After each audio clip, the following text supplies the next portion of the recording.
Heart আমাদের শরীরের অত্যন্ত কার্যকরী, অত্যন্ত গুরুত্বপূর্ণ একটা অঙ্গ। বর্তমান যুগে হার্টের সমস্যা জনিত রোগে পরিবারের প্রায় লোক আক্রান্ত হচ্ছে। এই হার্টকে সুস্থ রাখতে অত্যন্ত গুরুত্বপূর্ণ একটা কোরআনি আমল আপনাদেরকে আমি দিব। মাত্র 2 থেকে 3 মিনিট সকালে এবং সন্ধ্যায় যদি আমল করতে পারেন, মৃত্যুর আগ পর্যন্ত আপনার 100 বছর হায়াত থাকলেও আপনার হার্ট সুস্থ থাকবে ইনশাআল্লাহ।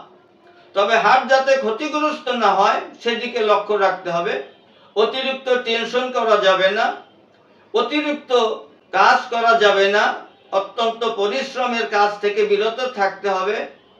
নিয়মিত ঘুমানো, নিয়মিত খাওয়া, অতিরিক্ত লবণ খাওয়া থেকে বিরত থাকতে হবে। ধূমপান এবং অ্যালকোহল জাতীয় খাবার থেকে দূরে থাকতে হবে, তবে আপনার হার্ট সুস্থ থাকবে ইনশাআল্লাহ। চলুন আজকের কোরআনি আমল কি।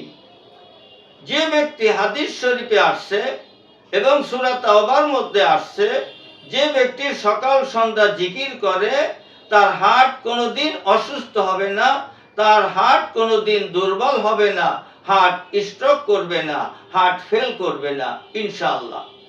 আমলটা কতদিন করবেন সে কথাটা বলার আগে এরকম গুরুত্বপূর্ণ কোরআনি আমলের ভিডিও পাওয়ার জন্য আমার মুসাফির টিভি 99 সাবস্ক্রাইব করে আমার পাশে থাকুন।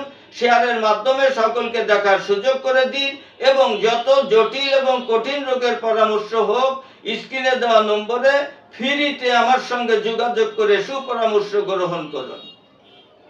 হাদিস শরীফে আছে, যে ব্যক্তি ফজরের নামাজের পরে 100 বার এবং মাগরিবের পরে 100 বার এই জিকির করবে, লা ইলাহা ইল্লাল্লাহ, লা ইলাহা ইল্লাল্লাহ, লা ইলাহা ইল্লাল্লাহ, 100 বার হয়ে যাওয়ার পরে মুহাম্মাদুর রাসূলুল্লাহ সাল্লাল্লাহু আলাইহি ওয়াসাল্লাম বলবেন আগে এবং পরে, অর্থাৎ আমলের আগে এবং পরে 3 বার করে দুরূদ শরীফ পড়ে আল্লাহর কাছে মোনাজাত করুন।